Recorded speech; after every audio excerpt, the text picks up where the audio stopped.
sempre canta alegre seu louvor.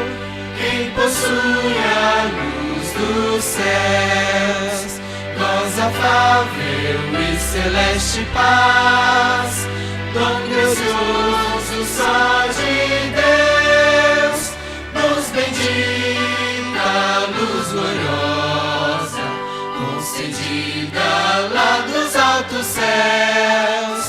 Só o crente goza esta luz que vem de Deus. Vida nova e santa retidão tem os crentes em Jesus. Quem de perto segue o Salvador, ele tem poder e luz. Luz bendita, luz gloriosa, concedida lá dos altos céus. Só o crente goza esta luz que vem de Deus.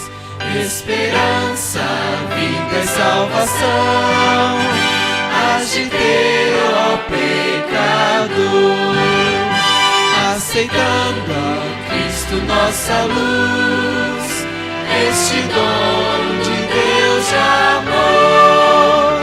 Luz bendita, luz gloriosa, concedida lá dos altos céus.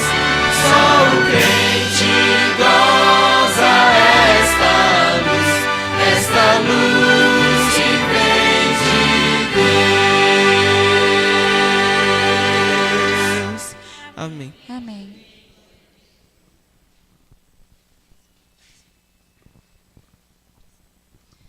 Gostaria de convidar aqui à frente a irmã Eliana para fazer a oração.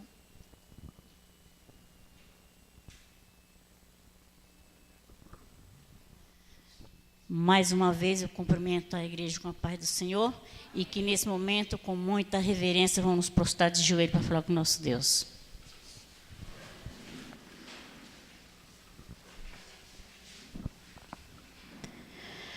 Nosso glorioso Deus e poderoso Pai, muito obrigado, Senhor, por essa maravilhosa oportunidade que o Senhor nos dá de estarmos aqui em perfeitas condições, de joelho prostrados, mas que nesse momento a nossa mente é elevada aos céus, aonde o nosso Criador eterno está, e temos certeza que teus olhos estão fitos aqui nesse lugar.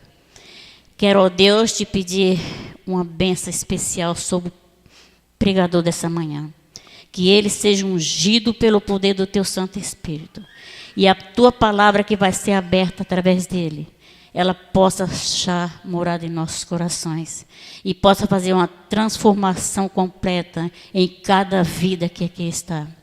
Pai amado, nesse momento, que nós possamos calar a nossa voz e ouvir somente a voz do Espírito Santo. Fala conosco nessa manhã, ó Deus. Pai amado, perdoa os nossos pecados, perdoa as nossas muitas faltas. Quero que o Senhor abençoe também as pessoas que vêm nos visitar aqui hoje, que elas possam, ó Deus, sentir ricamente abençoada por Ti e sentir um desejo imenso de voltar aqui mais uma vez. Nos concede a Tua paz. Nos ajuda, ó Deus, em tudo que nós estiver precisando nessa manhã. Entregamos as nossas vidas nas Tuas mãos, porque temos certeza, Deus, segurança somente em Ti nós encontraremos. Agradecido nós estamos, em nome do Pai, em nome do Filho, em nome do Espírito Santo. Amém.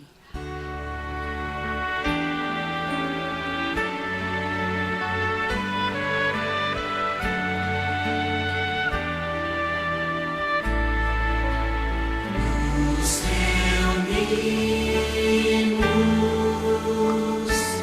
no Santo Monte, e eu sei que existem anjos ao redor.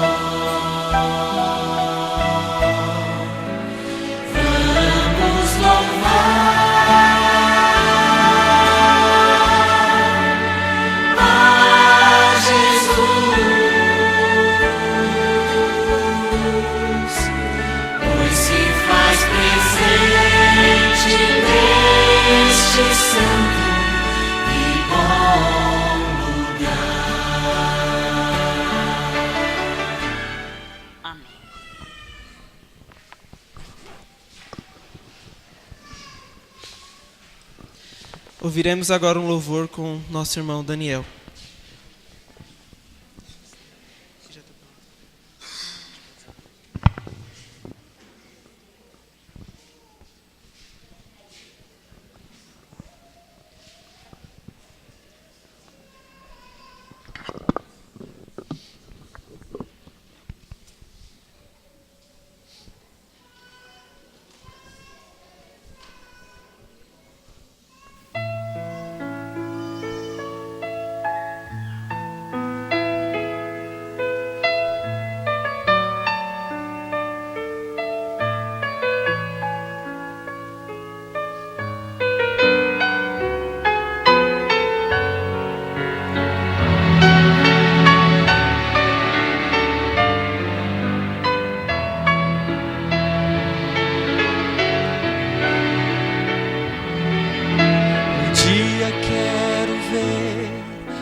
Um dia quero ver o brilho real do sol. Um dia quero ver a vida lá no mar. Um dia quero ver meu Cristo retornar. Sei que eu verei a nova terra e o rio de cristal. Sei que eu verei meu irmão, minha irmã lá no céu. Verei, sim, eu verei meu Senhor, meu Redentor, meu Senhor, meu Redentor.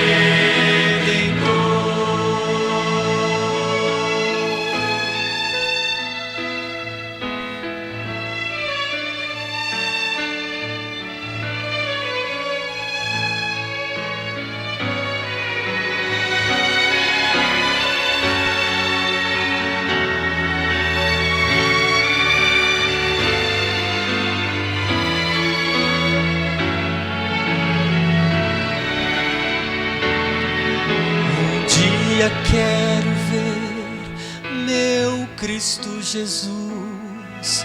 Um dia quero ver a marca em suas mãos. Um dia cantarei louvor ao meu Senhor. Um dia estarei com Cristo meu pastor. Sei que eu verei a nova terra e o rio de cristal.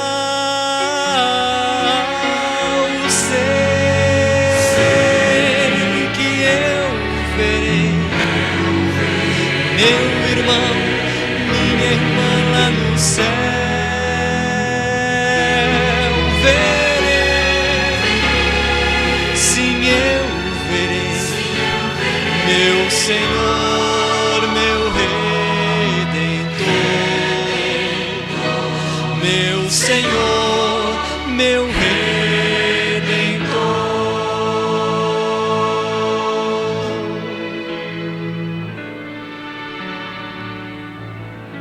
Amém.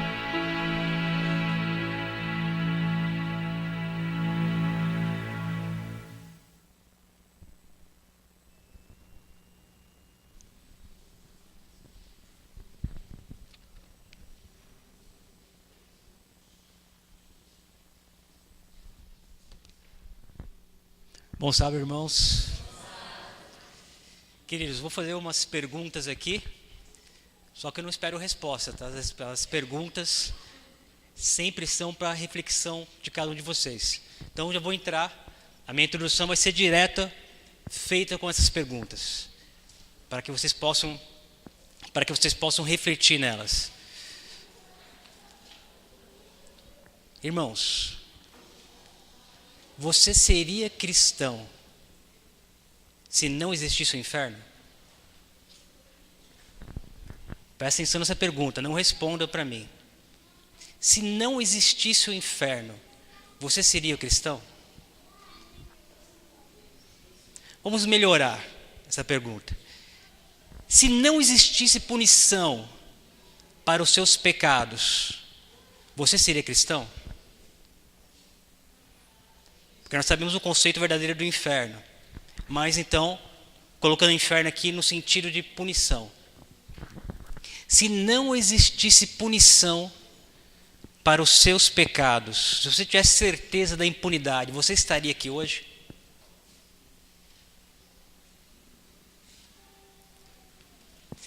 Se você não tivesse certeza das proteções e das bênçãos de Deus, você estaria aqui hoje? Essas são perguntas importantes que temos que fazer. Porque Deus vai considerar, vai levar em conta a nossa motivação. Não é o fato de você estar aqui.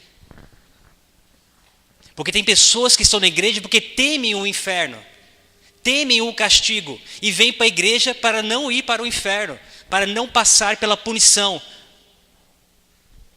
Isso não é motivo para estar na igreja. Então, se alguém aqui está na igreja porque tem medo da condenação, da punição dos seus pecados, reveja os seus conceitos. Repense. E tem um lado oposto também, né? Se você está aqui apenas para obter uma recompensa, ou que acha que vindo para a igreja você vai obter uma cura, você vai obter uma bênção material, você vai obter algo que você deseja, isso também não é um bom motivo para se estar na igreja, irmãos.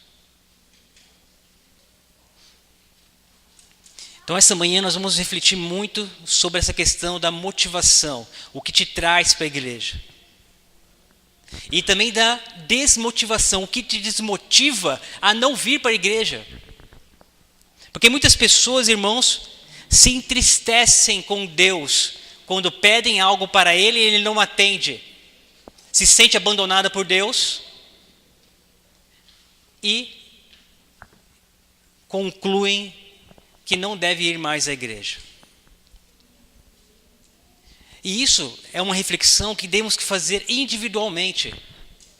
Cada um tem que responder para si próprio, tem que olhar no fundo do seu coração. Nós temos medo, irmãos, de fazer essa reflexão. Nós somos um povo, né, o ser humano, que a sua cabeça está constantemente sendo ocupada por alguma coisa, porque tem medo de estar com si mesmo, tem medo de se perguntar, tem medo de se autoconhecer. Nós precisamos disso, irmãos, porque como vamos moldar o nosso caráter se nós não conhecemos a nós mesmos? Precisamos. E para isso, e para ajudá-los, e para ajudar a mim mesmo, né? Às vezes eu me refiro sempre assim a vocês, mas eu sempre estou incluído, porque eu me vejo aí onde vocês estão. Não é porque eu estou acima dessas falhas, não. Vamos refletir sobre alguns conceitos que nos conduzem a tomar decisões erradas, a ter motivações erradas. Por exemplo, a diferença de amor e paixão. Tem diferença? Muita diferença. Muita diferença. E se formos analisar, irmãos, estamos muito mais apaixonados do que sendo, né, do que amando. E o que é a paixão? A paixão é o desejo. E que é o desejo? É a falta. O desejo é a falta. Você quer alguma coisa. Enquanto você não tem essa coisa, você está apaixonado por ela, você busca, você luta por ela. Isso movimenta as pessoas. Isso é muito comum você ver nas pessoas que têm alguma compulsão, ou mesmo nos casais apaixonados. Estão apaixonados, ele tem um desejo, ele quer algo que ele não tem. E enquanto não tem, ele está apaixonado. Aí que entra a miséria da paixão, que quando você consegue, você se desapaixona. O prazer está justamente na falta daquilo, em buscar aquilo. E Satanás trabalha muito com esse conceito nosso de paixão, de gerar necessidades, desejos, e lutamos com isso. Muitas vezes nós parecemos aqueles cachorros, sabe aqueles cachorros que correm atrás da roda na rua? Passa um motoqueiro ou passa um carro, ele corre atrás da roda e fica latindo. O que acontece quando o carro para? Ele fica sem saber o que fazer, ele olha para um lado, olha para o outro, não sabe se morde, se faz xixi na roda, fica perdido. Por quê? O que ele queria era justamente correr atrás. É a falta, é o desejo de buscar aquilo que lhe dá, que motiva. Quando ele consegue, é por isso que as nossas relações humanas têm que ser baseadas no amor e não no desejo. É por isso que muitos casais reclamam que quando o namoro era uma coisa, o casamento é outra. Porque o namoro era pautado pelo desejo, de querer. Então ele ficava lá que nem um cachorro correndo atrás da roda.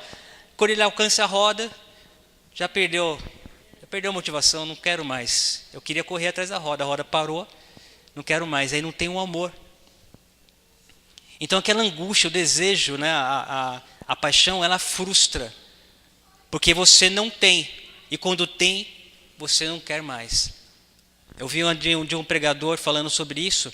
É a ânsia do querer, é a ânsia do ter e o tédio de possuir. Enquanto você não tem, você está ansioso por aquilo, você busca, você luta, você faz crediários, prestações. E quando você tem, vem o tédio de ter aquilo. Aí você quer o próximo. Né? Você vê com a indústria dos telefones, a pessoa busca o telefone, e quando tem, né, agora que eu tenho, já não me agrada tanto. Aí ele passa a correr atrás do modelo novo. E quando ele consegue aquele modelo novo, já não está mais satisfeito, ele quer outro e outro. É por isso que a Bíblia, ela condena a paixão e ela exalta o amor. O amor, irmãos, é o contentamento. Você está contente com o que você tem.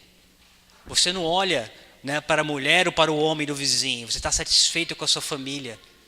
Você não olha para o emprego do seu colega. Você está satisfeito com o seu. Eu estou falando de contentamento, é diferente de conformismo, tá, irmãos? Não estou dizendo que você não tenha que lutar por um emprego melhor, você não tenha que lutar por condições melhores para a sua família. Mas você precisa agradecer pelo que você tem. Você precisa estar contente. Dai graças em tudo, assim Paulo nos ensina isso. Em tudo dai graças. Em tudo devemos ver a Deus. Então o amor, ele tem o prazer não na falta, e sim na posse. Você possui algo e está satisfeito com isso. Mas mesmo que você, porventura, queira trocar isso ou receba outra coisa, você não tem ansiedade pela busca daquilo. E aí, por que eu estou fazendo essa introdução sobre paixão e amor? Tem um texto da senhora White, inclusive quem tem a lição comentada, esse texto está na página 11 dos comentários. Para a gente ver como Satanás trabalha com essa questão do desejo em nossas vidas e isso se torna uma armadilha. Olha só o texto. Olhando para os últimos dias, declarou o apóstolo Paulo: virá o tempo em que não suportarão a sã doutrina. 2 Timóteo 4:3. Chegamos já a esse tempo. As multidões rejeitam a verdade das Escrituras, por ser contrária aos desejos do seu coração pecaminoso e amante do mundo. E Satanás lhes proporciona os enganos que amam. Muita gente, irmãos, estão recebendo desejos da mão de Satanás e confundindo isso como bênçãos de Deus, queridos. É por isso que temos que entender o nosso coração. Saber separar desejos de necessidades. Para não ser traído pelo nosso próprio coração. Buscar algo que não é agrado de Deus, ou ficar frustrado pela eterna busca, e Satanás só nos dando corda, provocando desejo e depois nos colocando em tédio, provocando desejo e depois nos colocando em tédio. Esse texto aqui é tremendo. Isso acontece muito, né? Quando você dá estudo bíblico, por exemplo, você percebe que as pessoas são preocupadas em agradar a si próprio. Nós, como cristãos, principalmente cristão adventista, irmãos, quando encontrarmos uma verdade, temos que abraçar a verdade porque é a verdade. Não tem que perguntar se aquilo te agrada ou não.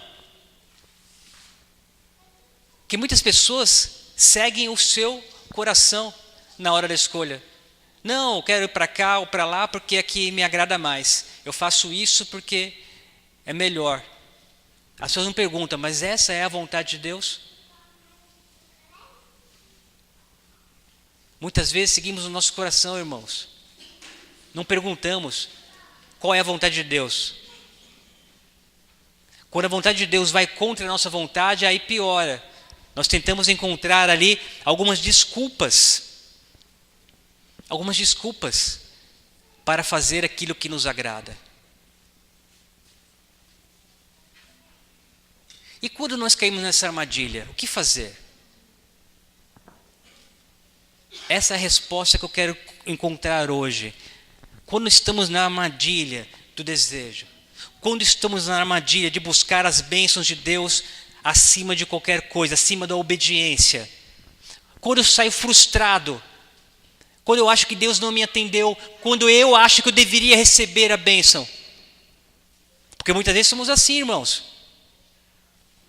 Quem nunca já ouviu a frase, não, eu sou dizimista fiel, eu dou minhas ofertas, eu não falto aos cultos, eu faço estudos bíblicos, por que Deus não atende a minha oração? Por que eu estou passando dificuldade? Por que eu não consigo o emprego Y ou o emprego X? Por que eu estou desempregado, se eu sou fiel? E muitos desanimam e vão embora, achando que o seu sofrimento é insuportável. Tendo um sentimento que eu acho horrível na raça humana, que é a autopiedade, a autocomiseração. Isso é terrível, irmãos. Não tenha pena de si próprio. Esse sentimento não leva a lugar nenhum. Ele só te prejudica. Aí você tem um comportamento de criança mimada em relação a Deus. Nós temos que entender que, como cristãos, nossa obrigação maior é fazer a vontade de Deus. Compreender a vontade de Deus e colocar em nossas vidas, porque Deus é superior a nós. A sua vontade é superior à nossa. E Deus quer sempre o nosso melhor. Por isso devemos confiar em Deus, mesmo quando Ele não atende os desejos do nosso coração. Irmãos, quer ver uma coisa? Quando você estiver se sentindo indignado porque Deus não atendeu sua oração, pergunte o seguinte. Nós vamos estudar agora aqui a Via Crucis de Cristo. Cristo já fez tudo o que precisava fazer por você. Ele se sacrificou por você. Se Cristo, se Deus, se o Espírito Santo não fizesse mais nada, mesmo assim você não precisava pedir mais nada, mesmo assim já era o suficiente para você continuar sendo fiel a Ele. Tudo que precisava ser feito, Cristo já fez por nós. Sem merecermos. Só que nós nunca estamos satisfeitos. Estamos sempre reclamando, sempre querendo mais, sempre se lamentando. Muitas vezes nós como dizia, a gente condena muito o povo de Israel, né? Olha no deserto, que povo que reclama, né? As panelas de carne do Egito, que eram boas. Moisés, não tinha sepultura suficiente no Egito, nos trouxeste aqui para morrer nesse deserto miserável. E reclamava, aí você olha com desdém, fala, olha que povo que reclama, né? Será que não estamos fazendo o mesmo, irmãos? Reclamando? Estamos caminhando, sendo conduzidos por Deus para a nova cidade, para a cidade santa, para a Nova Jerusalém. E estamos reclamando pelo caminho. A gente reclama do tempo, reclama do salário, reclama dos amigos, reclama da esposa, reclama do marido, reclama dos filhos. E já ouvi alguns dizendo que a vida lá fora era melhor, que a vida dele piorou quando veio para a igreja. igualzinho o povo de Israel. Para onde nós estamos olhando? Temos que olhar para o lugar certo, irmãos. Primeiramente, temos que mirar Cristo, temos que mirar o nosso futuro eterno que está lá na frente. E depois olhar pelo que Ele já fez por nós. Quando nós tivermos em nossa mente, irmãos, o que Cristo fez e o que Ele fará, nada vai abalar a sua fé. Nada vai te preocupar. Você vai ter aflições, o próprio Cristo nos avisou, não é surpresa. Nós estamos num grande conflito, irmãos. Nós estamos numa guerra. Somos soldados nessa guerra. Vamos ter dificuldades, vamos. Mas isso não pode nos abalar. Porque nós estamos no exército vencedor, irmãos. O nosso capitão já venceu. Cristo não conhece derrotas, só vitórias. Então não tem por que murmurar. Vou passar dificuldades nesse exército, posso até tombar na batalha, mas a guerra já está ganha, irmãos. E soldado de Cristo não morre, porque aquele que crê em Cristo, mesmo que morra, viverá, irmãos. Por que lamentamos então? Mas quando você achar que está sofrendo muito, leia esses versos que nós vamos ler agora. Por favor, abram suas Bíblias aí em Lucas, no capítulo 22. Quando você achar que sofre demais, quando você achar que a vida é dura com você, que Deus não está escutando as suas orações, leia esses versos. São alguns aqui, mas começou na sequência, não vai cansar. Leia esses versos. Lucas 22.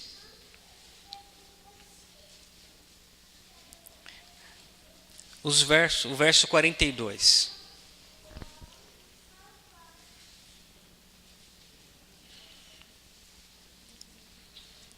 E verso 44. Até o 44. Lucas 22, do 42 e 44. E depois deixo aberto aí. Dizendo: Pai, se queres, passa de mim este cálice. Contudo, não se faça a minha vontade, sim a tua. Então lhe apareceu um anjo do céu que o confortava. E estando em agonia, orava mais intensamente. E aconteceu que seu suor se tornou como gotas de sangue caindo sobre a terra. Duas coisas tremendas aqui. Primeiramente, o próprio Cristo, Filho de Deus, perfeito, nunca cometeu um pecado em sua vida, fez uma oração a Deus e Deus não atendeu a sua oração. Porque era necessário passar por aquele sofrimento. Era necessário que o sacrifício fosse feito. Mas, se possível, Pai, afaste de mim esse cálice. Ele é amargo. Eu não quero beber. Mas, contudo, seja feita a sua vontade. Cristo se submeteu à vontade do Pai. Cristo, sendo perfeito, aceitou a negativa do Pai, irmãos. Ele poderia bater no peito e pedir qualquer coisa para Deus. E o que Cristo estava temendo ali, irmão? Nós vamos ver um pouquinho mais para frente. Mas o que Cristo estava temendo ali? A separação com Deus. Ele não estava temendo os cravos, não estava temendo ali, né, toda a humilhação que ele passaria. O que ele temia é que os nossos pecados, que ele não precisava levar, que os nossos pecados fossem tão ofensivos a Deus, que o separaria de forma permanente de Deus. Isso ele temia. É por isso que ele não queria beber o cálice. Por isso que o cálice era amargo para ele. E causou tanta agonia que Lucas, que era um médico, pontuou a questão do estresse dele. Chegou a um nível tal que ele suou gotas de sangue. O nível de agonia que estava. Mas, mesmo nessa situação de estresse, ele aceitou a vontade de Deus. Por que nós resistimos a fazer a vontade de Deus? Será que tem alguém aqui que possa dizer que é melhor que Cristo? Que teria mais mérito que Cristo para pedir algo para Deus e ser atendido? Irmãos, e lembrando que Cristo não precisava passar por isso. Olha só o verso 52 e 53 de Lucas. Segue aí, para vocês verem. 52 e 53. Então Dirigindo-se Jesus aos principais sacerdotes, capitães do templo e anciãos que vieram prendê-lo, disse: saístes com espadas e porretes como para deter um salteador? Diariamente, estando eu convosco no templo, não pusestes as mãos sobre mim. Esta, porém, é a vossa hora e o poder das trevas. Se você lesse um pouquinho mais, ele repreende também a Pedro quando cortou a orelha do soldado, dizendo: se eu quisesse, meu pai me mandaria 12 legiões de anjos para me proteger. Cristo se entregou voluntariamente, irmãos. Cristo não foi morto por acidente, não foi morto fruto de uma armadilha. Ele se entregou voluntariamente, ele tinha poder para se livrar. Falou: Pedro, não sabes que eu posso rogar ao Pai? E ele imediatamente me mandaria 12 legiões de anjos e me livraria das mãos desses homens. E aqui ele fala para os sacerdotes: estava o tempo todo com vocês, não precisava desse circo, vocês poderiam ter colocado a mão em mim quando quisessem. Mas na verdade nós sabemos que Cristo se entregou voluntariamente, irmãos. Ele fez isso por mim e por vocês. Toda essa agonia, todo esse sofrimento não era necessário por Ele. Ele não precisava passar, Ele é perfeito, o Criador perfeito. Ele passou por esse sofrimento por mim e por você. Então, quando você acha que está sofrendo muito, que é sacrifício parar de assistir uma novela, que é sacrifício parar de comer isso ou aquilo outro, que é sacrifício mudar um hábito, pense no que Deus fez por você. Aí você vai entender a noção da palavra sacrifício, irmãos. É que muitas vezes nós olhamos só para dentro, olhamos para o nosso próprio umbigo. Olhe para fora, olhe para o Mestre. Aí você poderá passar de cabeça erguida pelo seu vale da sombra e da morte, mas tendo a certeza de que você não está sozinho, que Cristo está segurando em suas mãos. Mas só vai ter certeza, irmãos, se você contemplar isso, se você estudar essas coisas. É por isso que o cristão se faz pela leitura, pela oração, pela vigília. Abre em Mateus capítulo 26.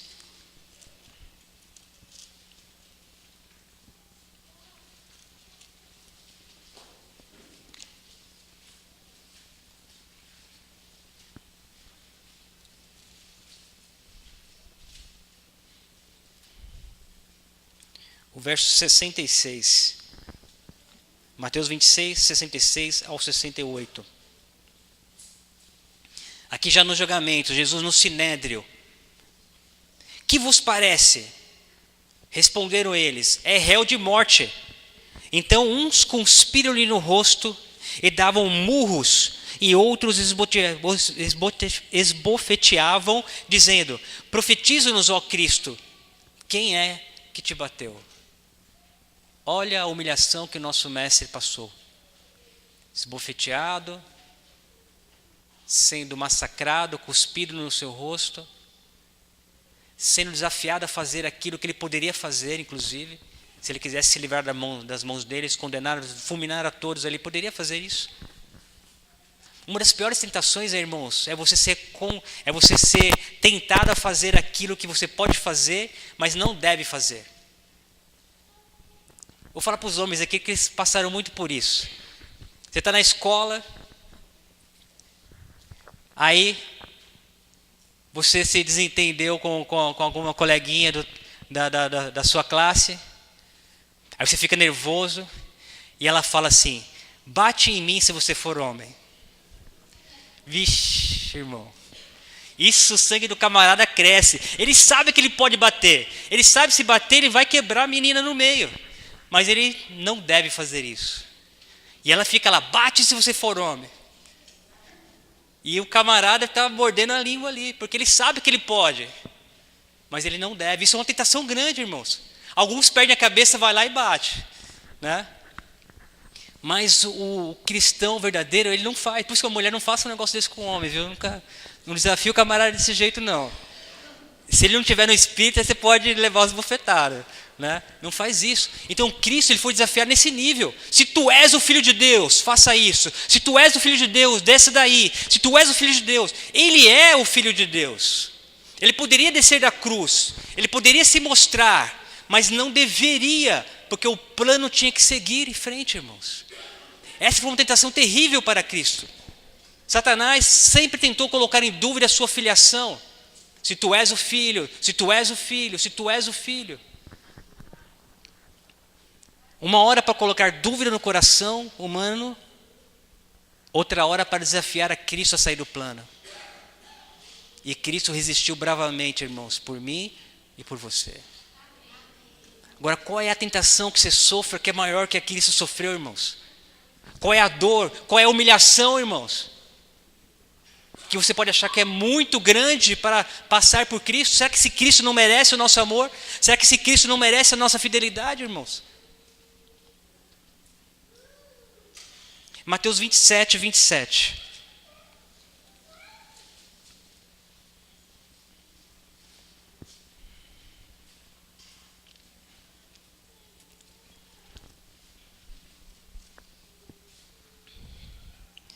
Logo a seguir, os soldados do governador, levando Jesus para o pretório, reuniram em torno dele para toda a corte.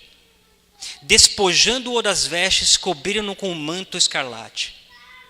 Tecendo uma coroa de espinhos, puseram-lhe na cabeça, e na mão direita um caniço, e ajoelhando-se diante dele, os escarneciam, dizendo: Salve, Rei dos Judeus! E cuspindo nele, tomaram um caniço e davam-lhe com ele na cabeça. Depois de o terem escarnecido, despiram-lhe um manto e vestiram com as suas próprias vestes, e em seguida o levaram para ser crucificado. O Rei do Universo, irmãos. Cristo acostumado a ser adorado por toda a hoste celestial. Cristo acostumado a ser adorado por todos os seres criados em todos os planetas desse universo. Cristo, cujo nome é exaltado no céu, escarnecido por mortais, escarnecido por aqueles que ele veio salvar, irmãos. Cuspir no rosto de alguém é uma ofensa muito grande, irmãos. Quanto mais cuspir na face do Rei do Universo. Tem noção? O tamanho dessa humilhação? Se você fosse um rei, você passaria por isso por amor aos seus súditos? E não digo nem um rei do universo, se você fosse um rei terreno, você se permitiria, depois de provar toda a realeza, depois de ser exaltado por seus súditos, você passaria por uma humilhação dessa por amor? Aqueles que te maltratariam, essa que é a questão. Porque ele estava morrendo por esses também. Por aqueles que lhe batiam, lhe cuspiam. Isso é sofrimento, irmãos. Isso é sacrifício. Então vamos parar de ter autopiedade. Vamos parar, achar que sofremos demais. Leia sempre esses versos, irmãos. Quando você estiver tendo peninha de você, leia esses versos. 39 ao 44 de Mateus 27. Mateus 27, o verso 39 ao 44.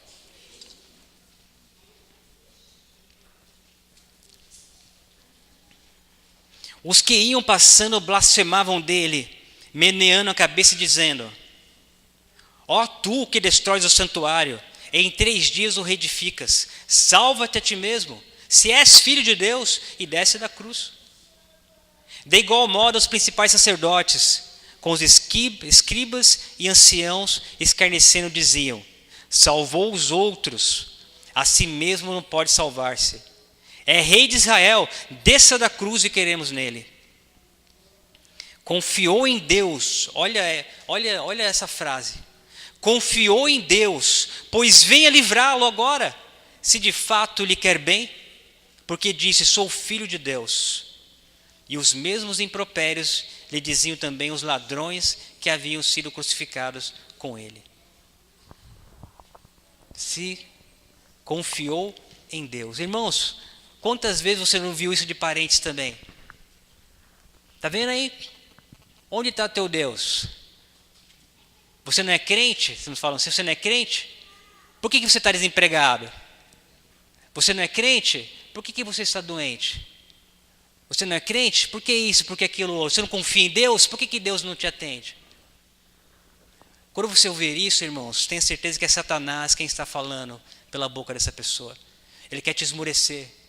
Ele quis fazer com que Cristo duvidasse ali que o Pai estava com ele. Quis que Cristo duvidasse da sua própria missão. E quando ele faz isso conosco, ele quer que nós duvidemos do cuidado do Pai conosco, irmãos.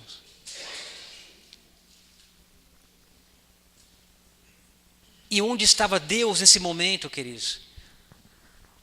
O Desejar de Todas as Nações menciona que Deus estava ao pé da cruz. Deus nunca abandonou Jesus, irmãos. E ali Jesus sofreu. Sofreu de uma maneira que nenhum ser humano sofreu, irmãos, porque ele não pôde ver. Cristo nunca teve separado do Pai, nem por um segundo, nem por um milésimo de segundo, irmãos. Mas o meu pecado, o seu pecado, estava sobre as costas de Cristo. E ali ele sofreu tanto, se sentiu desamparado. Diz: Deus meu, por que me desamparaste? Ele não pôde ver o Pai.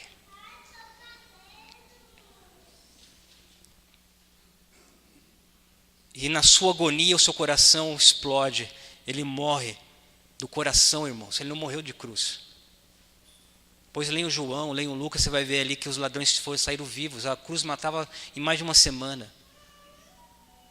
A agonia dos meus pecados, dos seus pecados sobre as costas de Cristo foi o que matou naquela cruz.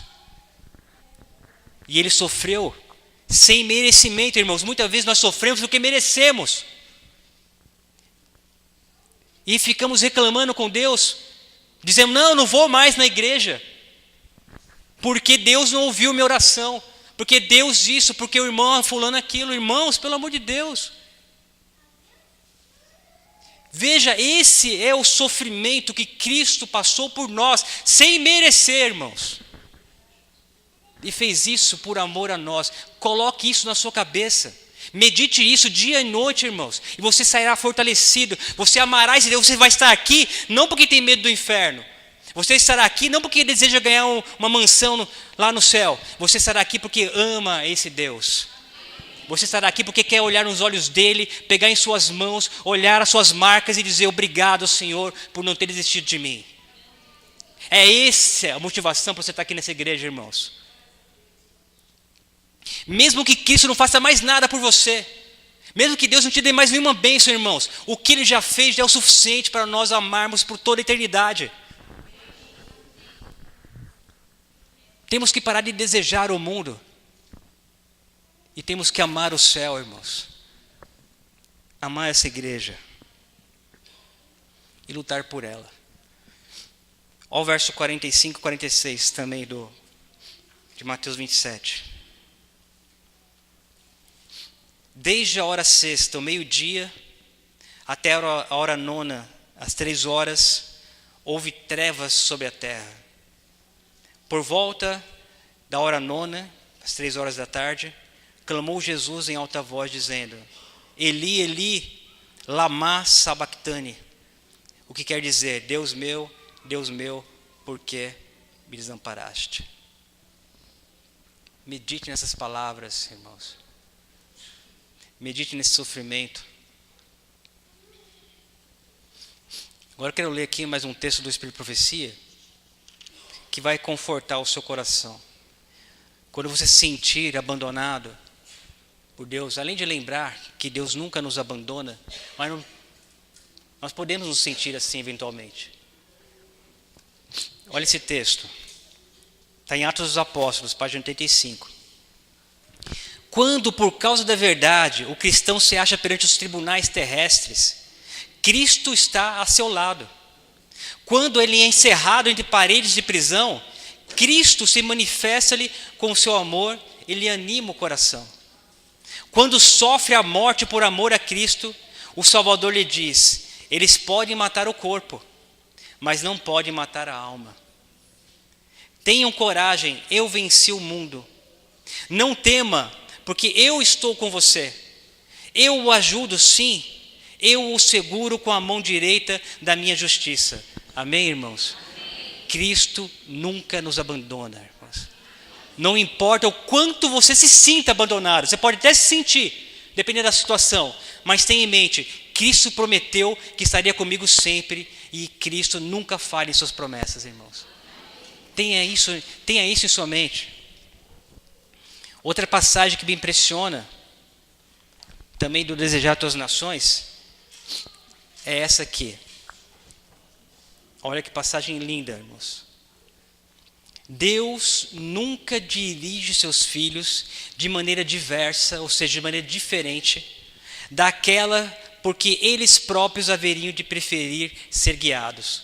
Se pudessem ver o fim desde o princípio e percrustar a glória do desígnio que estão realizando como colaboradores seus, nós sempre iríamos escolher o que estamos passando.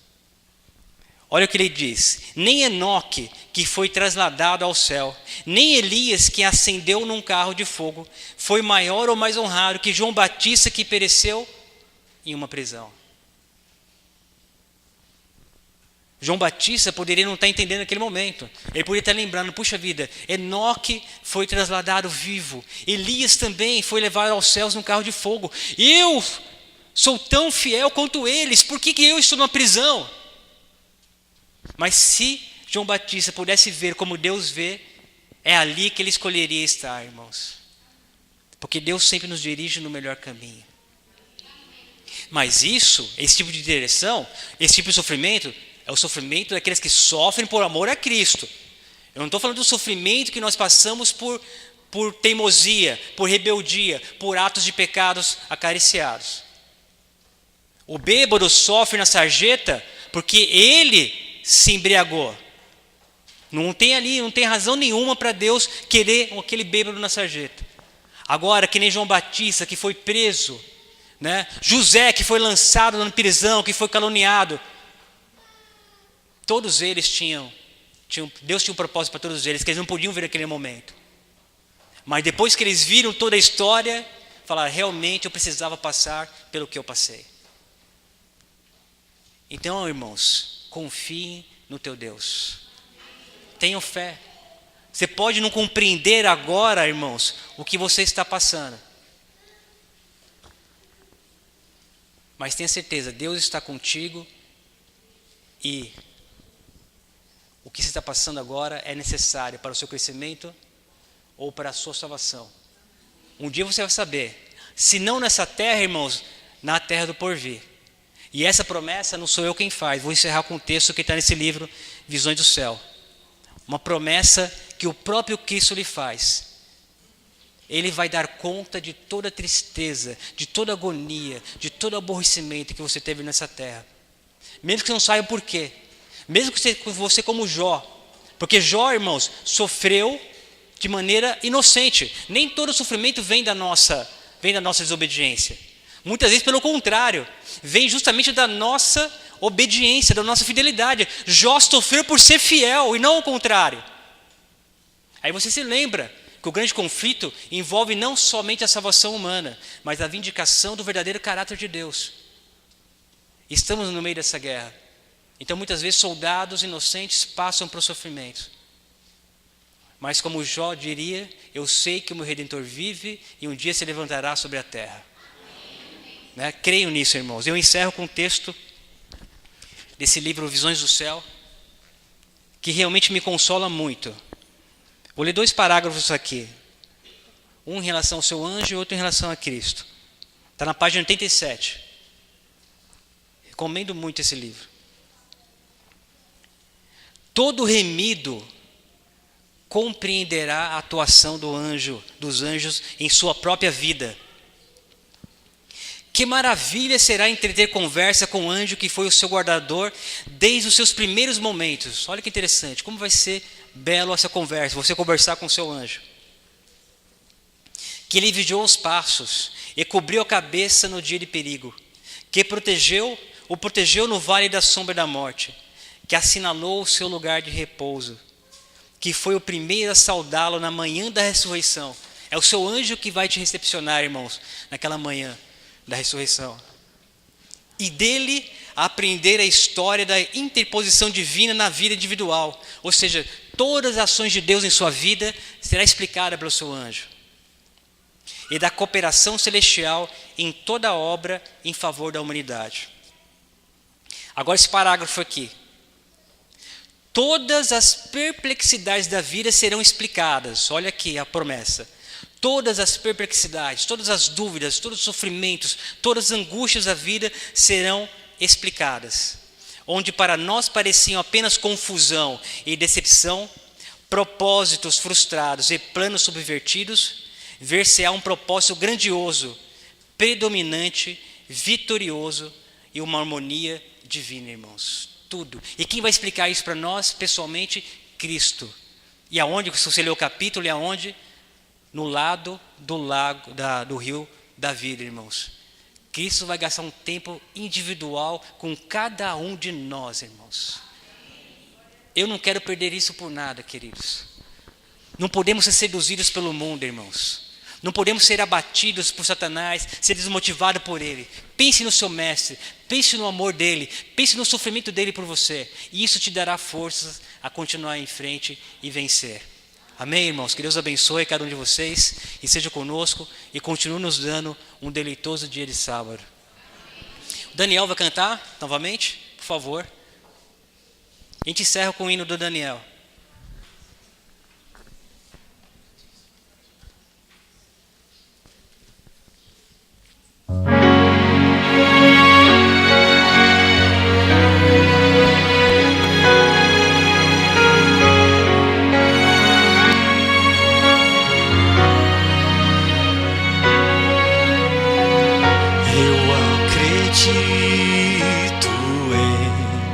Jesus,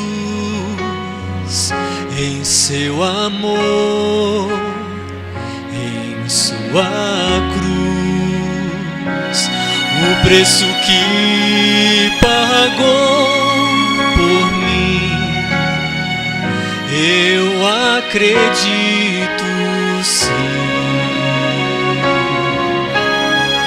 E quando passo provação, seu manto me sustém com amor no monte do Calvário. Meu Cristo me encontrou. Eu creio na promessa, na redenção, na vida eterna. Eu tenho a certeza que Cristo me encontrou.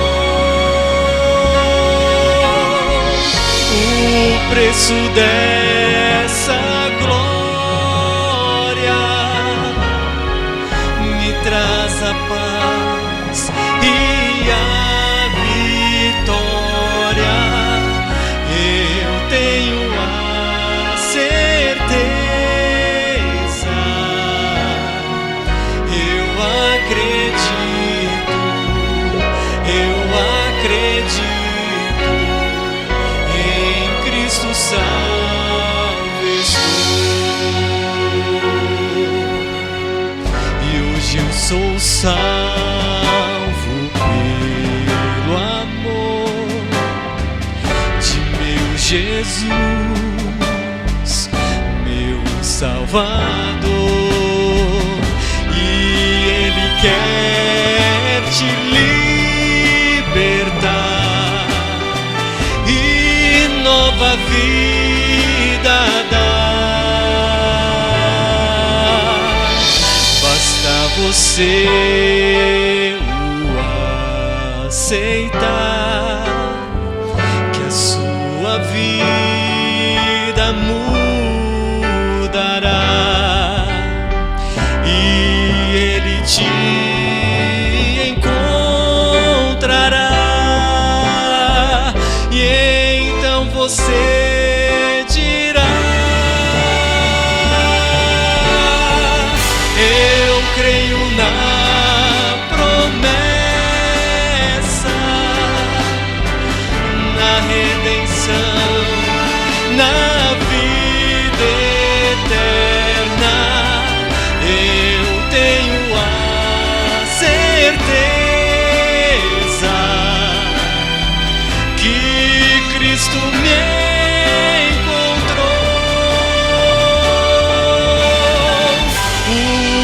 preço dessa glória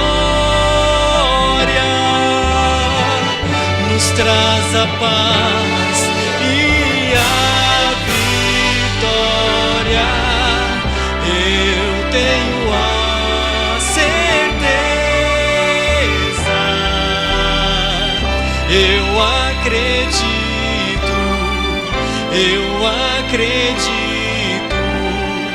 em Cristo salvo estou.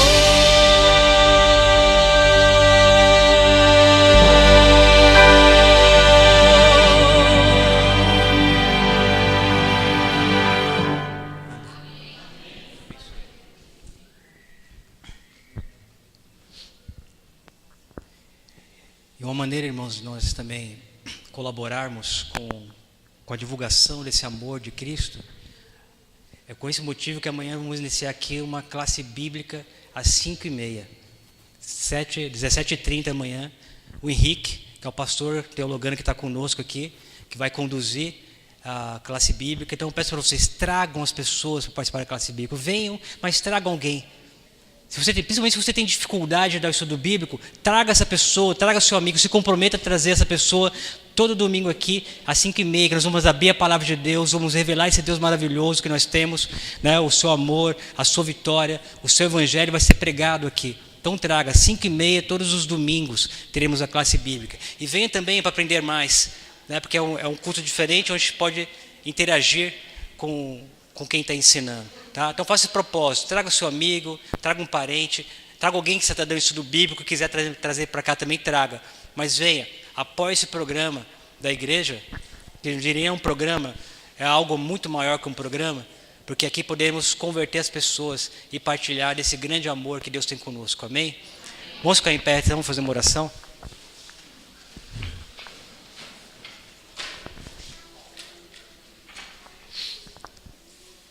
Senhor Deus, querido Pai, muito obrigado ao Senhor pela certeza que colocaste no nosso coração essa manhã, de que Tu sempre está conosco, ó Pai eterno.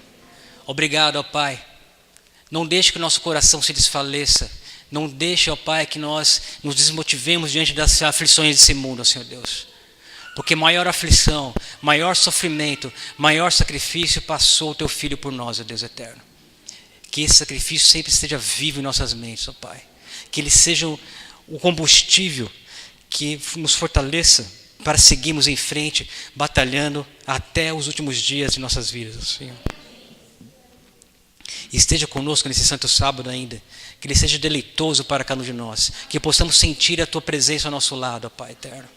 E conceda a nós, conceda à Tua igreja a presença do Espírito Santo, ó Pai, para que possamos ter a vontade fortalecida, e para que a nossa vontade, para que o nosso desejo seja fazer a Tua vontade, que o nosso prazer seja estar contigo hoje e sempre, ó Deus. Te pedimos isso e te agradecemos no nome santo do Senhor Jesus. Amém, Senhor Deus. Amém.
Tua perfeita